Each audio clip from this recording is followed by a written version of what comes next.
Get him out and make sure he stays gone. Ma'am, your phone and credential, now. The first guard locked a hand around my arm while the second pulled me away from the ballroom. Vanessa stood beneath the chandelier in a silver gown, watching her husband get dragged out as Adrian Cole laughed into his champagne. "Make sure he stays gone," she said. 10 minutes later, those same guards came back through the doors, and this time they were walking straight toward her. I did not resist. Every phone in the ballroom had turned toward me, and one angry movement would have completed the story Vanessa wanted everyone to believe. Jealous husband. Public scene. Career ruined. So I let them lead me across the marble. Under my cuff, my watch vibrated once and displayed a sealed Asterion alert with a countdown already running. The gala was being held on the 48th floor of Meridian Crown, a private tower in Atlanta where people spoke softly because most of the money in the room did not need to introduce itself. Vanessa had spent 3 months planning the event as the public unveiling of a merger she believed would make her one of the most powerful women in financial technology.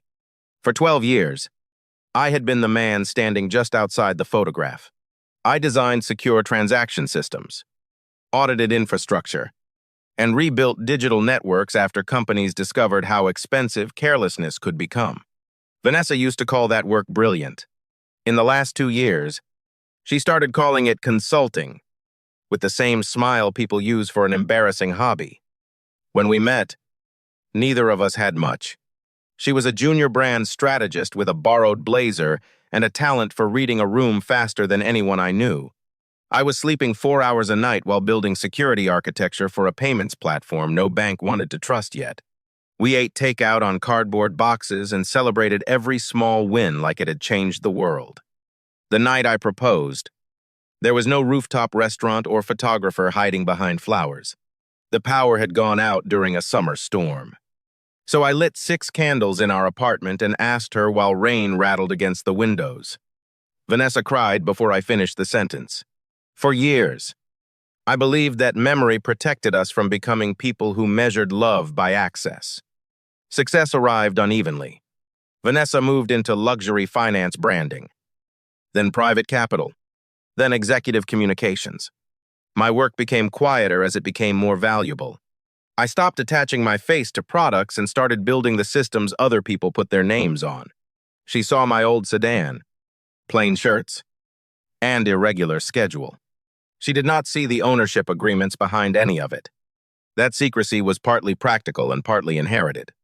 My mother, Dr. Evelyn Ellison, had founded Asterion Systems with 2 engineers in a converted warehouse when I was 13. By the time she died, Asterion protected settlement networks used by banks, hospitals, transit systems, and energy exchanges across 3 continents. Publicly, I was listed only as a technical advisor. Privately, the Ellison Family Trust controlled 58% of Asterion's voting stock, and I was the sole successor trustee. My mother had insisted on the arrangement after watching founders lose their companies to people who understood publicity better than engineering. She taught me that control should be quiet, audited, and used only when the thing itself was in danger. I told Vanessa my mother had helped build Asterion, but I never told her the Ellison Trust still held control or that I was its sole successor trustee. She believed the founders' shares had been dispersed years earlier, a conclusion I allowed her to keep. At first, the omission felt like privacy. Later, it became fear. I did not know whether revealing wealth would repair our distance or expose how deep it had become. I came close to telling her after our 8th anniversary. We were leaving a dinner when she saw a valet bring around an old car for one of my former professors. Vanessa laughed and said, "Some people confuse being humble with failing to evolve. The professor had once paid my rent when I could not. I drove home with the truth sitting behind my teeth and said nothing. Adrian entered our life 6 months later. He was the managing partner of Cole Meridian Capital, a fund known for buying distressed technology companies, stripping out their strongest assets, and selling the pieces. Vanessa described him as disciplined, visionary, and finally someone who thinks at scale. She began using that last phrase whenever she wanted to make me feel small. At first, the affair hid inside plausible things: late meetings, investor dinners, conference weekends. Messages turned face down on the kitchen counter. I did not accuse her because suspicion without proof can make a marriage uglier than truth. Instead, I watched the small changes. She stopped asking where I was going and started asking whether I had anything bigger planned. Then Asterian's internal monitoring team sent me a report. Cole Meridian had spent 11 months quietly accumulating options tied to companies that depended on Asterian's security stack. The pattern made no economic sense unless someone expected a major ownership change. 2 weeks later, Vanessa's consulting division received a confidential mandate from Adrian's fund. I asked our chief compliance officer, Naomi Brooks, to investigate without touching Vanessa's personal accounts. I wanted facts about corporate access, not a private detective inside my marriage. Naomi found something worse than infidelity. Someone using credentials issued through Vanessa's firm had queried restricted documents about Asterian's merger protections, voting thresholds, and emergency transfer protocols. The access attempts were sophisticated enough to avoid ordinary alarms. But my mother had built one rule into our architecture that no executive could remove. Any sequence touching ownership control and settlement keys had to be mirrored to an offline audit vault. Whoever was searching knew where the doors were. They did not know the walls were recording them. I still did not confront Vanessa. That choice would haunt me later because silence can look noble from the inside and cowardly from the outside. I told myself I was protecting the investigation. The more painful truth was that I wanted one last piece of evidence proving she had not chosen Adrian over our life. I was waiting for innocence after the facts had already begun leaving. 3 days before the Meridian Crown Gala, Vanessa told me she wanted me there. She called it a chance to show people we're still aligned. The wording landed strangely. Married people do not usually need to announce alignment unless someone expects a fracture. I asked whether Adrian would be present. She held my gaze for 1 second too long and said he was one of the event's principal backers. The gala was supposed to announce Cole Meridian's acquisition of Novaris Pay, a fast-growing payments company whose entire transaction layer ran through Asterian. What Vanessa did not know was that the acquisition could not legally close without a continuation certificate from Asterian. What Adrian did not know was that only the controlling trustee could authorize that certificate. Naomi wanted the event canceled. I refused, only after outside counsel confirmed our safest option was a controlled observation window. Every Asterion system would remain read-only. Settlement keys inaccessible, and the signing console mirrored to the offline vault. No money could move. No customer data could leave. The only thing we allowed them to reveal was what they were willing to attempt. I arrived at Meridian Crown alone and early. Vanessa had told me to wear the tuxedo she selected, then looked disappointed when I chose my own. Near the elevators, I noticed 2 unfamiliar security supervisors wearing badges from a contractor Adrian's fund regularly used. That was the first sign that the night had been arranged more carefully than she had admitted. Inside the ballroom, Vanessa moved through donors and executives as if she had been born under chandeliers. She was excellent at that part of the world. I watched her laugh with people who used to ignore her. And for a moment I remembered how proud I had once been when she learned to command rooms that had underestimated her. Grief is strange. It can arrive before anything is officially over. Adrian found me near the west windows. He wore a midnight tuxedo and the relaxed expression of a man who believed every important decision had already been made somewhere else. "Marcus," he said, offering 2 fingers instead of a hand. "Glad Vanessa convinced you to come." The sentence was polite, but the ownership inside her name was not. I asked him what exactly was closing that night. His smile widened. "A future your wife understands." Then he glanced toward my plain watch and added, "No offense. Some people are built to maintain systems. Other people are built to own outcomes." I almost admired how cleanly he delivered the insult. Men like Adrian rehearse contempt until it sounds like philosophy. "Adopt patruzeci." Vanessa took the stage and thanked the room for believing in transformation. She spoke about courage, scale, and leaving obsolete structures behind. Every phrase sounded like business language until I realized she was looking directly at me. Then Adrian joined her, placed a hand at the small of her back, and the room applauded what most people assumed was professional intimacy. My phone vibrated at 8:41. Naomi's message contained 4 words. Forged certificate uploaded now. An associate from Cole Meridian had connected a secured tablet to the signing console. The file carried my trustee's signature almost perfectly, but it lacked the offline phrase generated with every valid authorization. The vault rejected it and opened a 10-minute sealed integrity review. That 10-minute window was not a delay they could exploit. It froze changes, copied relevant logs, and required Meridian Crown to preserve any credential or device tied to the submission. My mother had designed the rule after an attempted insider breach years earlier. Adrian's team knew enough to imitate the document. They did not know the system distrusted appearances more than signatures. I could have walked out and let the mechanism finish. Instead, I crossed the ballroom and asked Vanessa quietly to step aside with me. I wanted, absurdly, to give my wife one final private exit. She looked past me toward Adrian. He gave the smallest shake of his head. That movement told me more about our marriage than any confession could have. Vanessa's voice rose just enough for nearby guests to hear.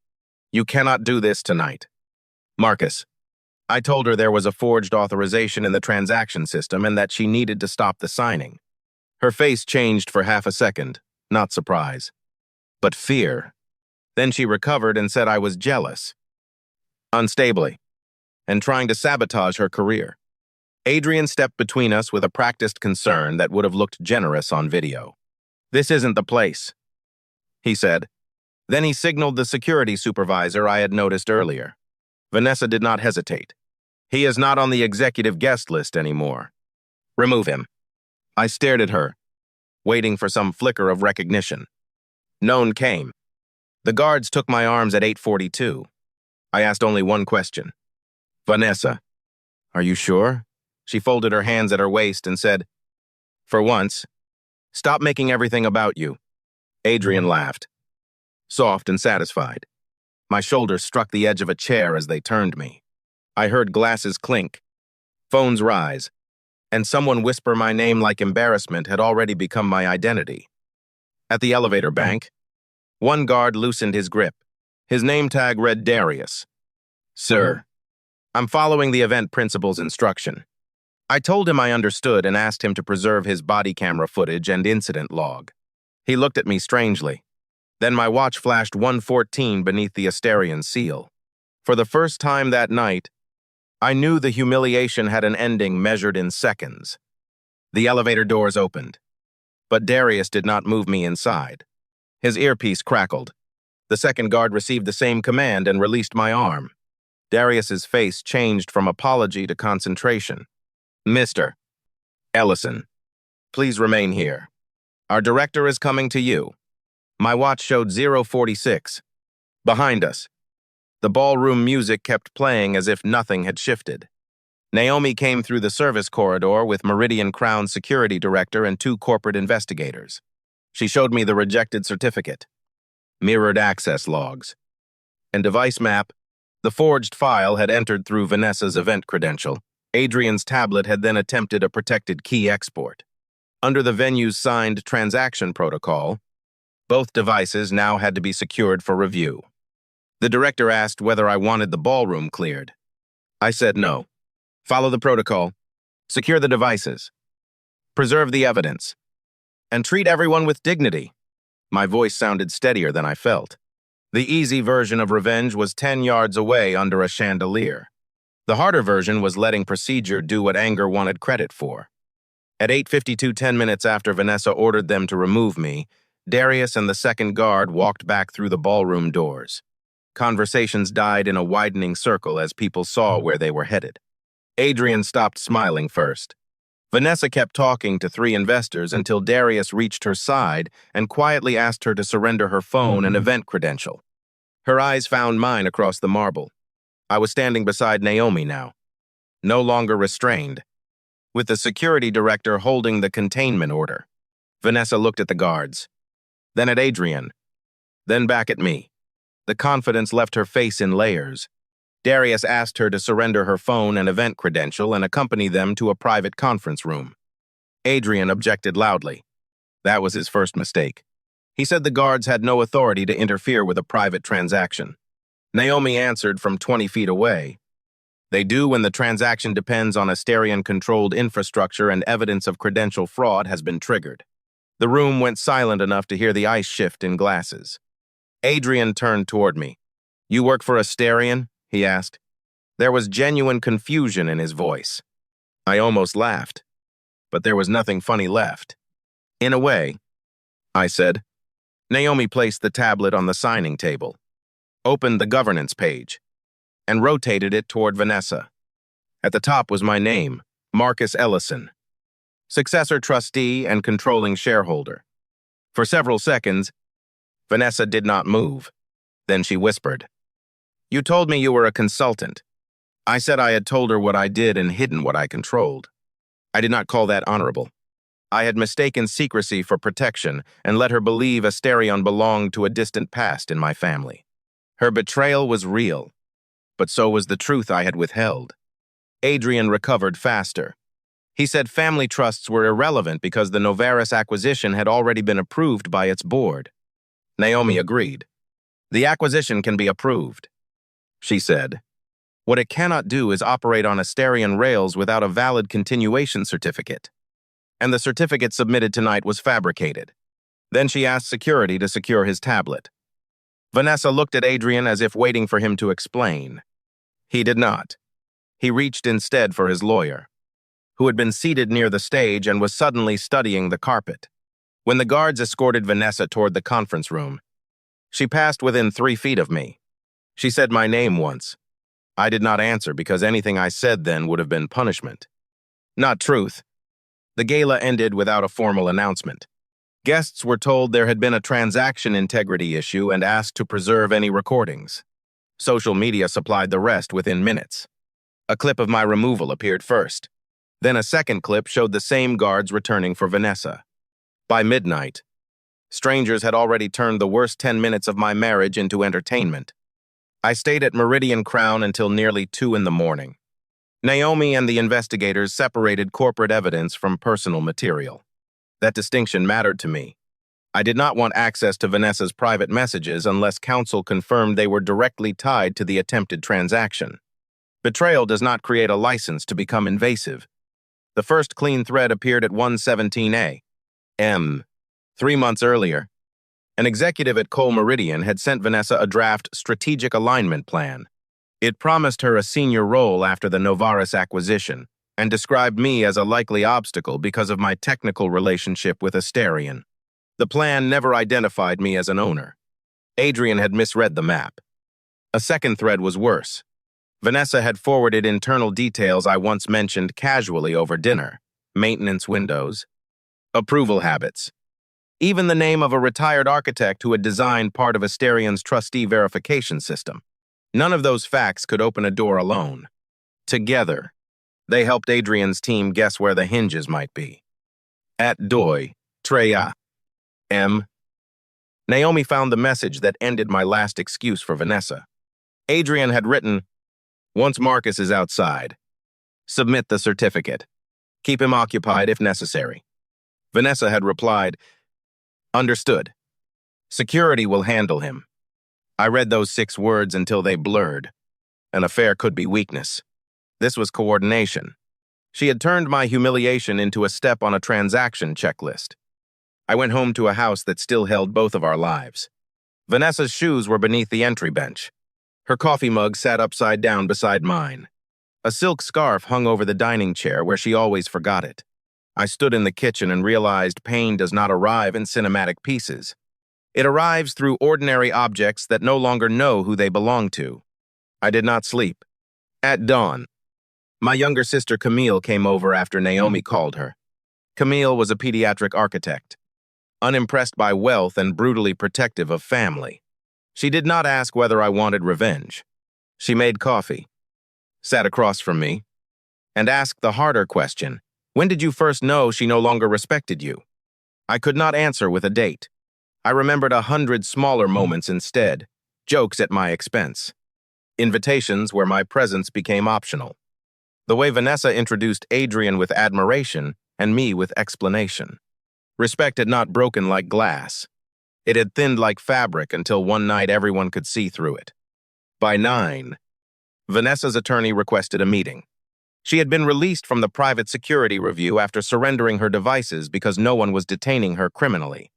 The evidence would go to regulators and, if warranted, law enforcement. I was relieved by the procedure. The point was to preserve facts, not stage an arrest for an audience.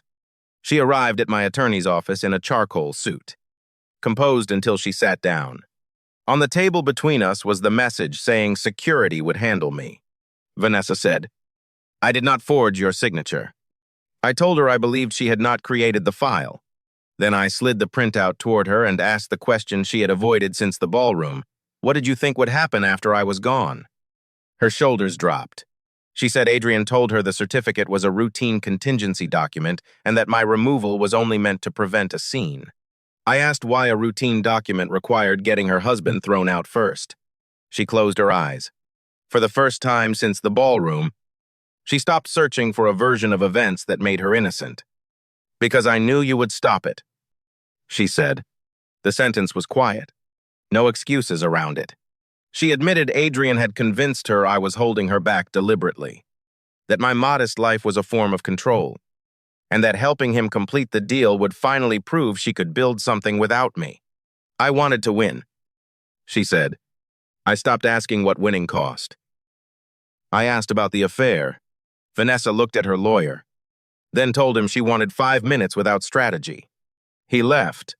She said it had become physical 4 months earlier during a conference in Miami. She expected me to react. I felt almost nothing at first, which frightened me more than anger would have. Some truths arrive after the heart has already spent itself. Then she said, "He told me you were afraid of men like him." I looked at her and finally felt the wound open. Not because Adrian had said it, because she had believed him. I told her I had spent 12 years building a life where she could disagree with me without fearing me, and she had mistaken quietness for weakness because another man wore confidence like expensive tailoring. Vanessa cried then, but I did not move toward her. Years earlier, tears would have erased every argument. That morning, they simply meant she was hurting. I could care about that without taking responsibility for fixing it. Compassion and reconciliation are not the same act, and learning the difference felt like losing something I had once been proud to possess. Before she left, I told her I would cooperate with any lawful investigation and that I would not use Asterion to influence the divorce. Our shared assets would be divided under the agreement we signed years before. Either of us had much to protect. My inherited trust was separate property. She nodded. Then she asked whether there was any version of us left. I said I did not know. The corporate crisis did not give me time to stay uncertain. Cole Meridian announced that the failed closing was caused by undisclosed conflicts at Asterion. Adrian went on financial television and implied I had sabotaged the deal after discovering his personal relationship with Vanessa. He framed fraud controls as a jealous husband's weapon. It was ugly, but strategically clever. Asterion's board called an emergency session. Several directors knew me as trustee but had never seen me handle a public attack. One asked whether my marriage had compromised my judgment. Another asked why I had concealed my ownership from Vanessa for so long. Unlike Adrian, they had the right to ask. Billions in infrastructure depended on whether I could separate injury from governance. I answered the board without asking anyone to excuse me. I said concealing my controlling interest from my wife had damaged my marriage and created avoidable ambiguity, even though the trust structure itself was lawful. Then I separated that failure from the breach. The certificate rejection had been automatic, designed years before Vanessa met Adrian, with no command available for me to trigger after being removed. The evidence was clinical. Adrian's team had assembled a forged trustee certificate from stolen fragments, inserted it through Vanessa's event credential, and attempted a protected key export 93 seconds later. The containment system had triggered without human intervention. My humiliation in the ballroom was not the cause of the shutdown. It was part of their timing plan. That distinction kept the board from confusing scandal with evidence. Directors could judge the breach as a security event, not a husband's retaliation. They unanimously suspended Cole Meridian integrations and commissioned an independent review of every decision I had touched, including Naomi's investigation. I voted for the review and formally recused myself from supervising it. I supported the audit. Power becomes dangerous when the person holding it starts believing scrutiny is disrespect.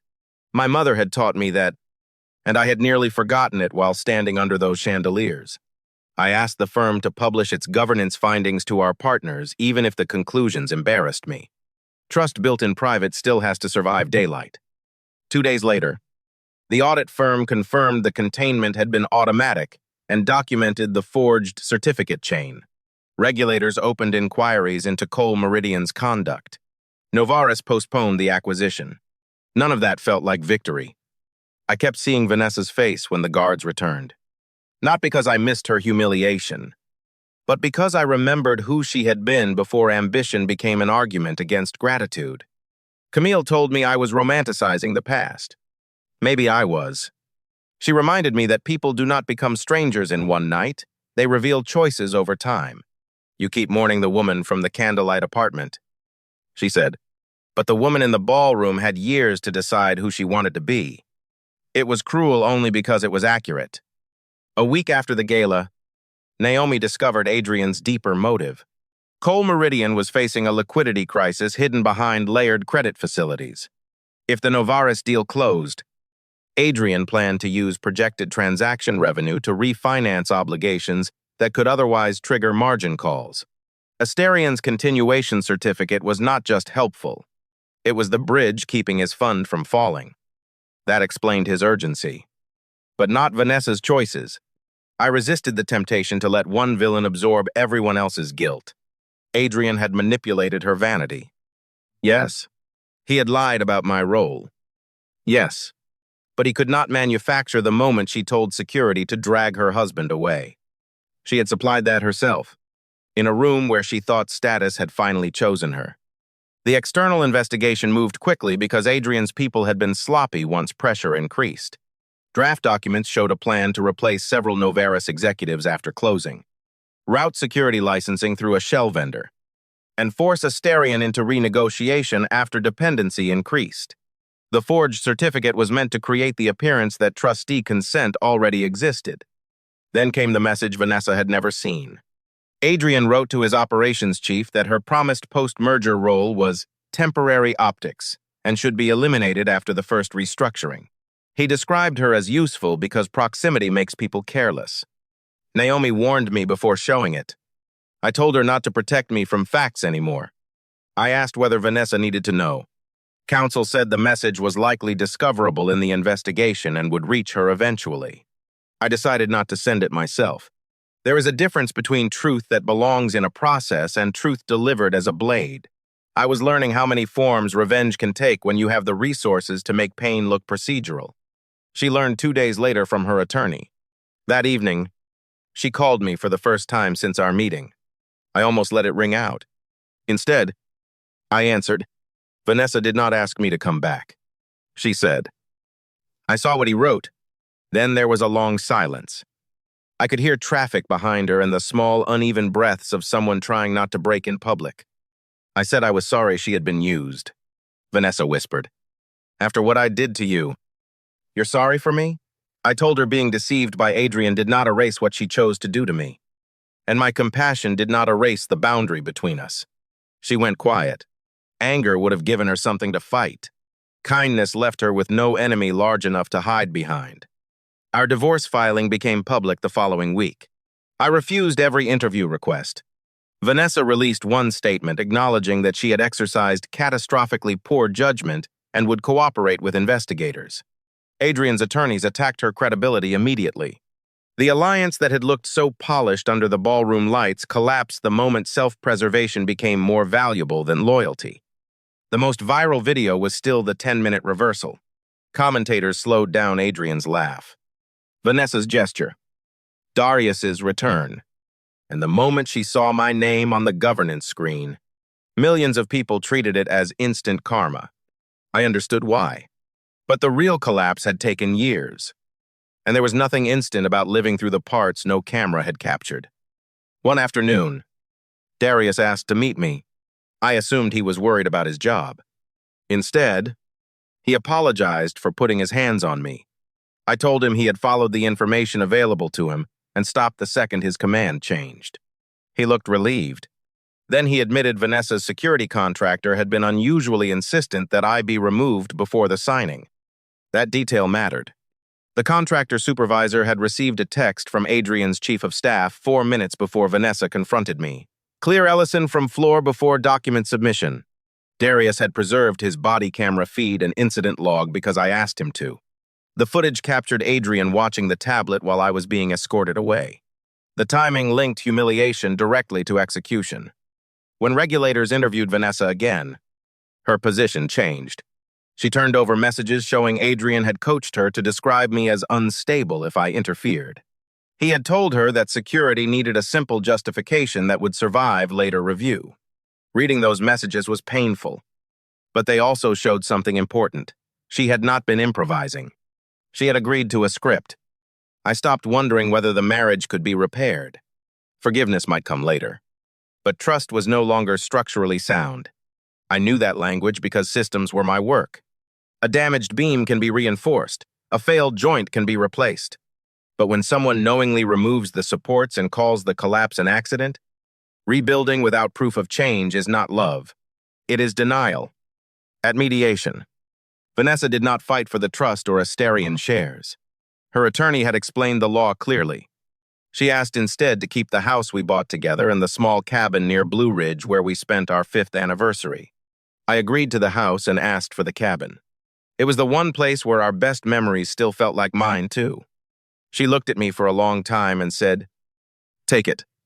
There was no dramatic apology. No courtroom speech. Just 2 exhausted people dividing furniture, property, and the remains of plans that once seemed permanent. That quietness hurt more than the ballroom.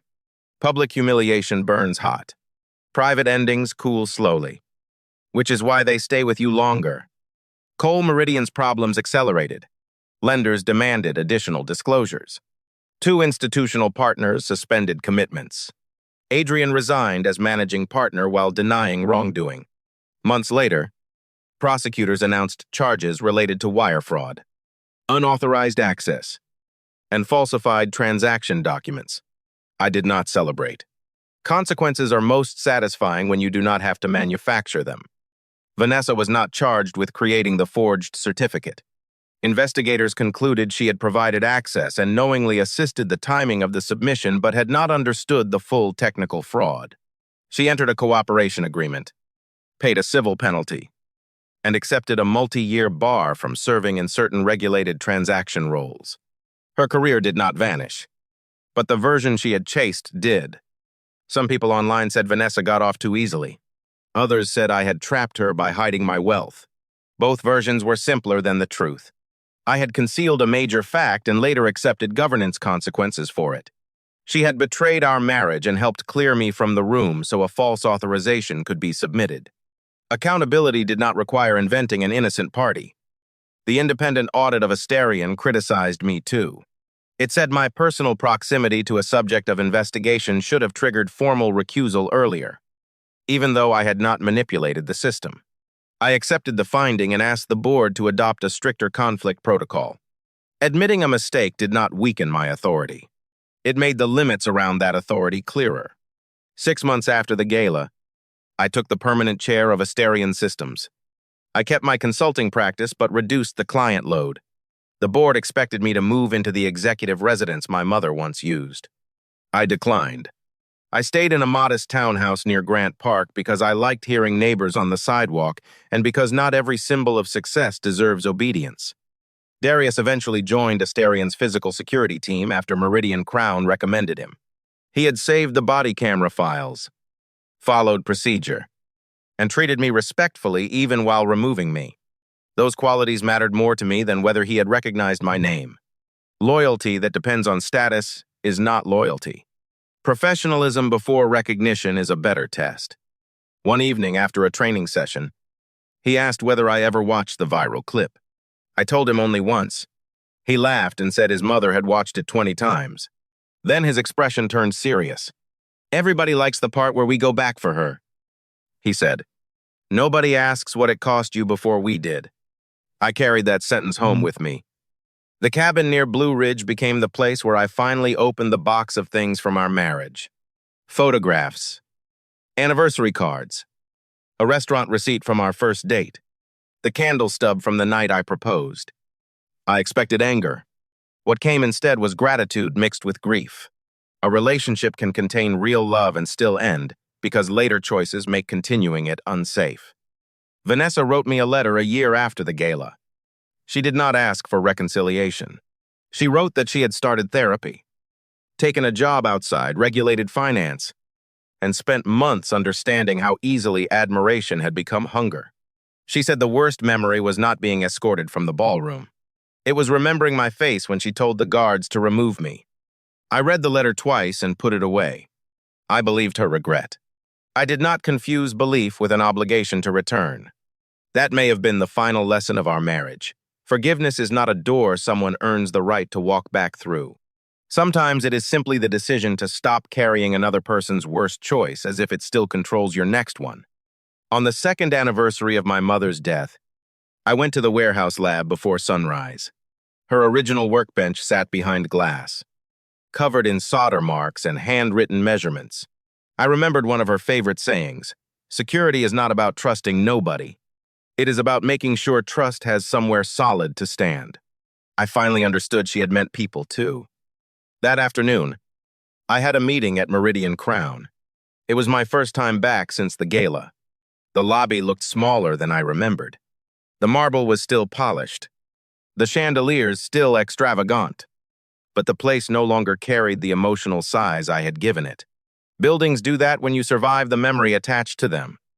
Darius met me near the elevators in an Asterian jacket. He asked if I wanted to use the private lift. I said the regular one was fine. On 48, the ballroom had been reset for a medical technology conference. No trace remained of the signing table, the champagne, or the spot where Adrian had laughed while strangers watched me being dragged away. I stood there for less than a minute. I thought I might feel triumph. Instead, I felt distance. The man who had been escorted out that night believed the worst thing happening was public humiliation. He did not yet understand the real loss was discovering that the person beside him had become willing to use humiliation as a tool. Before I left, the Meridian Crown director handed me a copy of the original incident report. The final line read, "Initial removal order reversed upon verified containment notification." Bureaucratic language reduced the entire scene to 13 words. I folded the paper and smiled. Maybe that was appropriate. The spectacle had never been the most important part. The important part was what happened after the guards came back for Vanessa. I could have used ownership, money, and public sympathy to humiliate everyone who had humiliated me. Instead, I let evidence move through systems designed to outlast anger. Adrian faced fraud charges. Vanessa faced the consequences of her choices, and I faced the damage created by the truths I had been too afraid to speak.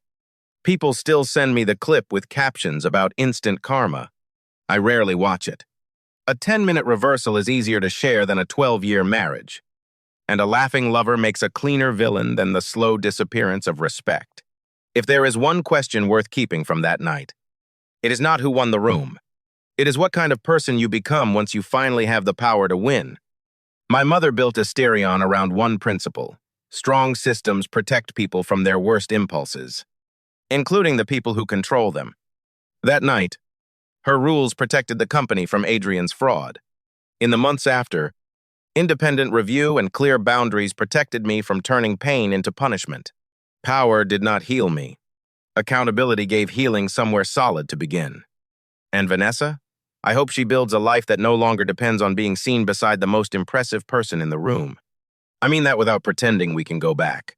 The woman I loved once ate noodles with me by candlelight and believed presence mattered more than prestige. Whether she finds that part of herself again is a question she must answer without using me as the mirror. I still wear the same watch. The Asterian seal is only one reason. Across its face is a scratch from the summer Vanessa and I moved into our first apartment. Back when every piece of furniture came secondhand and neither of us cared who was watching. I almost replaced it after the divorce.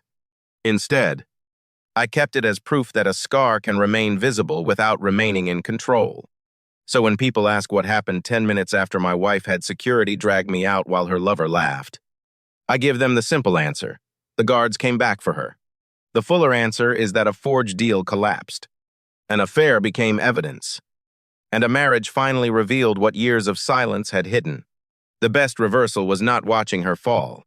It was refusing to become cruel when I no longer had to be powerless.